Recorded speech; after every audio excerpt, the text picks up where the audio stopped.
देखिए, आज जो बात मैं आपसे कहने जा रहा हूं उसे साधारण मत समझिए, क्योंकि ये बात किसी कल्पना से नहीं बल्कि गुरु कृपा, शास्त्र और अनुभव से निकली हुई है।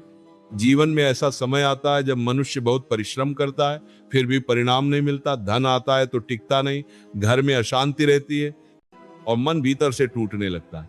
ऐसे समय में मनुष्य बाहर समाधान खोजता है, जबकि समाधान बहुत शांति से हमारे पास ही होता है। शास्त्र कहते हैं कि जिस घर में तुलसी का वास होता है वहां दरिद्रता, कलह और नकारात्मकता टिक नहीं सकती।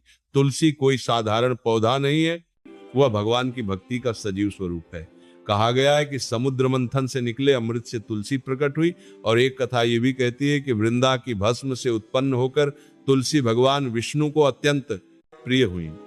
इसीलिए तुलसी के पत्ते ही नहीं, उसकी जड़, उसकी डाली और उसकी लकड़ी तक में दिव्य शक्ति होती है। अब ध्यान से समझिए, जब मनुष्य तुलसी की लकड़ी को अपने स्नान के जल में डालकर स्नान करता है तो केवल शरीर की शुद्धि नहीं होती, मन और चित्त की भी शुद्धि होती है। भीतर जो अदृश्य भय, तनाव और नकारात्मकता जमी रहती है वह धीरे धीरे शांत होने लगती है। बहुत से लोग कहते हैं कि नहाने के बाद मन अपने आप हल्का हो गया। ये कोई चमत्कार नहीं, ये सत्व गुण का प्रभाव है। आगे बढ़ते हैं। यदि किसी के घर में धन आता है पर टिकता नहीं, तिजोरी बार बार खाली हो जाती है, तो तुलसी की सूखी लकड़ी को लाल कपड़े में बांधकर धन स्थान पर रखना बहुत सरल लेकिन गहरा उपाय है। इसका अर्थ ये नहीं कि लकड़ी में धन छिपा है, इसका अर्थ ये है कि आप अपने धन को ईश्वर स्मरण से जोड़ रहे हैं, और जहां स्मरण होता है वहां स्थिरता आती है। पति पत्नी के संबंधों में जब कटुता आ जाती है, बात बात पर तनाव हो जाता है, तब तुलसी की सूखी लकड़ी को एक दूसरे के हाथ में बांधना केवल एक क्रिया नहीं बल्कि एक भाव है। हम अपने संबंध को प्रभु के चरणों में सौंप रहे हैं। भाव बदलते ही संबंध बदलने लगते हैं। मन बहुत अशांत रहता हो, भय बना रहता हो, तो तुलसी की लकड़ी से बना चंदन का तिलक लगाने से मन धीरे धीरे स्थिर होता है, क्योंकि तुलसी मन को नीचे नहीं खींचती, वो ऊपर उठाती है। अब एक और गूढ़ बात समझिए। यदि कोई व्यक्ति 7 पतली सूखी तुलसी की लकड़ियों को एकत्र कर शुक्रवार के दिन मां लक्ष्मी के समक्ष दीपक रूप में प्रज्वलित करता है, तो इसका अर्थ यह है कि वो अपने जीवन की दरिद्रता को प्रकाश में बदलने का संकल्प ले रहा है। दीपक केवल जलता नहीं, वह भीतर के अंधकार को भी दिखा देता है।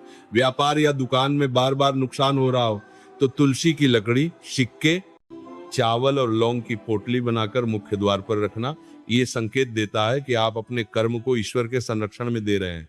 जब कर्म अहंकार से मुक्त होता है तब लाभ स्वतः आने लगता है। जो व्यक्ति अपने पर्स में तुलसी की छोटी लकड़ी रखता है उसका लाभ ये होता है कि वो हर समय स्मरण में रहता है, और स्मरण में रहने वाला व्यक्ति कभी असहाय नहीं होता। बच्चों को नजर लगने की बात भी मनोवैज्ञानिक और आध्यात्मिक दोनों है। तुलसी की लकड़ी से वार करना और फिर उसे जला देना नकारात्मक ऊर्जा को समाप्त करने का प्रतीक है। अंत में एक बात बहुत ध्यान से समझिए। यदि आप चाहते हैं कि आपके घर में लक्ष्मी का वास स्थिर रहे, तो तुलसी की सूखी लकड़ियों को चंदन में लपेटकर तिजोरी में रखना केवल उपाय नहीं, ये श्रद्धा का अभ्यास है। उपाय तभी फल देते हैं जब उनके पीछे लोभ नहीं बल्कि विश्वास हो। तुलसी हमें यह सिखाती है कि जो व्यक्ति भक्ति को जीवन में स्थान देता है उसके जीवन में धीरे धीरे सब व्यवस्थित हो जाता है। इसलिए इन बातों को चमत्कार की तरह नहीं, संस्कार की तरह अपनाइए, परिवर्तन अपने आप दिखने लगेगा।